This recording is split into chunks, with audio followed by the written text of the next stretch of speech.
திரு ஷபீர், எப்படி பார்க்குறீங்க பாஜகவுடைய வியூகம் என்னவாக இருக்க போகிறது அப்படின்னு பார்க்குறீங்க?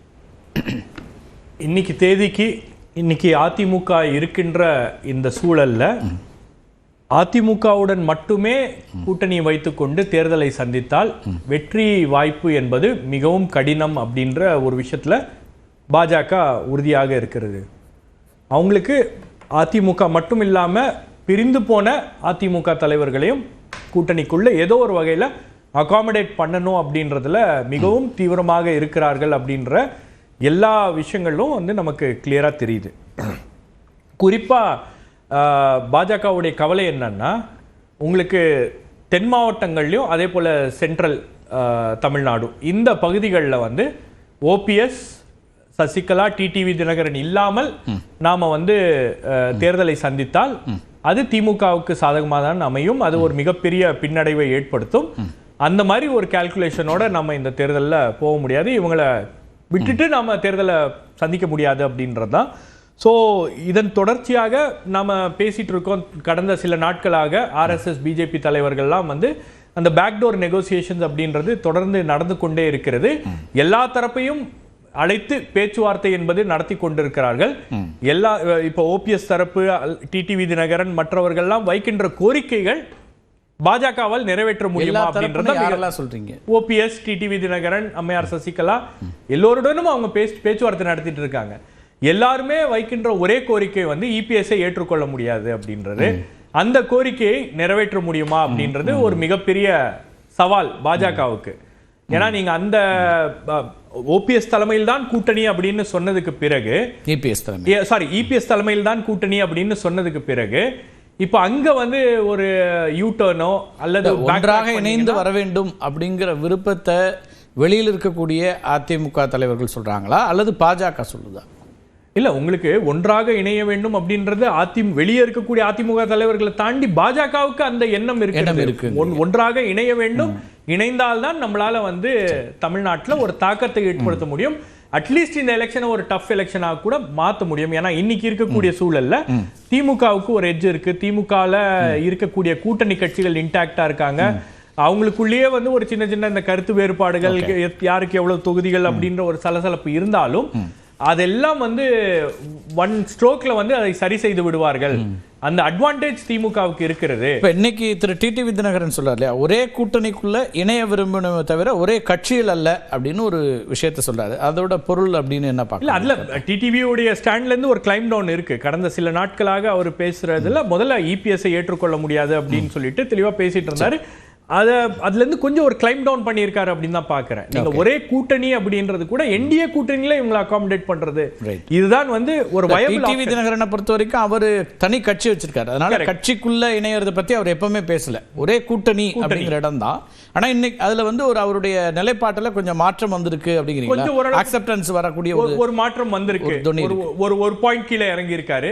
மேபி நாளைக்கு அவருக்கு வந்து வேற ஒரு பெட்டர் ஆஃபர் வரும்போது இந்த பாயிண்ட வந்து அவர் அப்புறம் வந்து சொல்லல. கூட்டணியை முடிவு செய்யக்கூடியதை நாங்க இப்பவே முடிவு பண்ணிடுவோம் நினைச்சோம். ஆனா இன்னும் காலதாமதமாவது, ஜனவரியில தான் முடிவு செய்வோம், அம்மா அவர்களுடைய இதுக்கு முன்னாடி, பிறந்த நாளுக்கு முன்னாடி முடிவாகும் அப்படிலாம் ஒரு சொல்லக்கூடியதை பார்க்குறோம். அப்படின்னா இப்போ வந்து அவரும் வேற எதுக்காவது காத்திருக்கிறாரா அல்லது காத்திருக்க சொல்லி சொல்லப்பட்டது அப்படின்னு பார்க்க வேண்டியிருக்கா?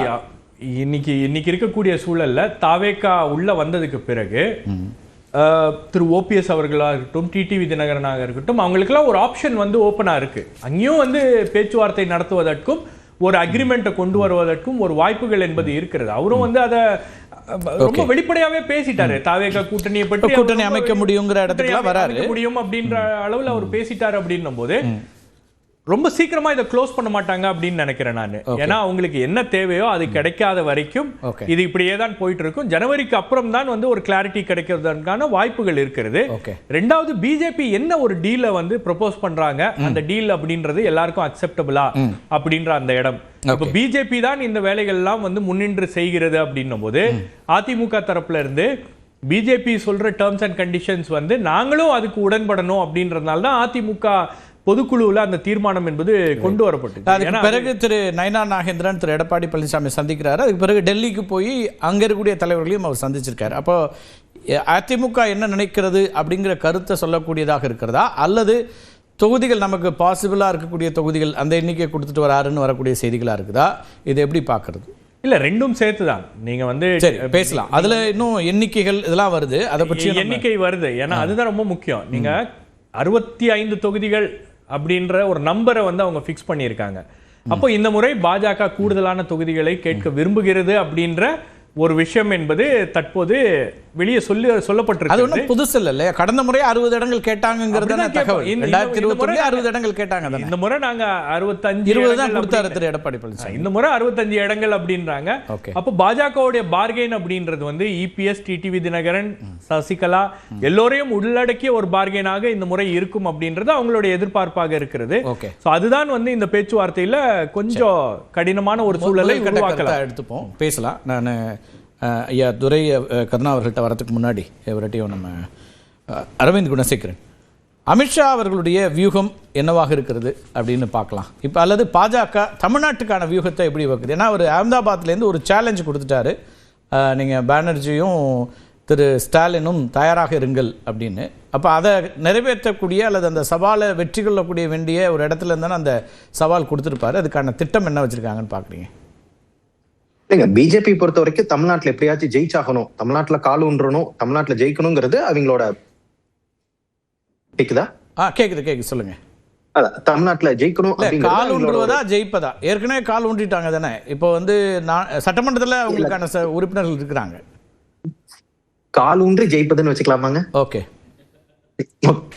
காலூன்றி ஜெயிக்கணுங்கிறதா அவங்களோட ஐடியாலஜிக்கல் பிளஸ் பொலிட்டிக்கல் ஒரு ஆம்பிஷனாவும் இருக்கு. நீங்க சொல்றது பொருள் வந்து ஏற்கனவே கடந்த தேர்தல்ல இப்ப அவங்க வந்து சொந்த கால்ல தேர்தல் நிக்கல அப்படி மீன் பண்ண வரீங்களா? என்ன சொல்ல வரீங்க?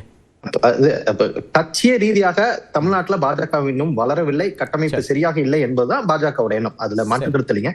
இன்னைக்கு ஒரு சேஞ்ச் நடந்திருக்கு, அதை நம்ம வந்து ரொம்ப க்ளோஸா பார்க்கலாம். இன்னைக்கு பியூஷ் கோயல் உள்ளிட்டவர்கள் நியமிச்சிருக்காங்க இல்லையா? இதோட சிக்னிபிகன்ஸ் என்ன பார்க்கலாம்?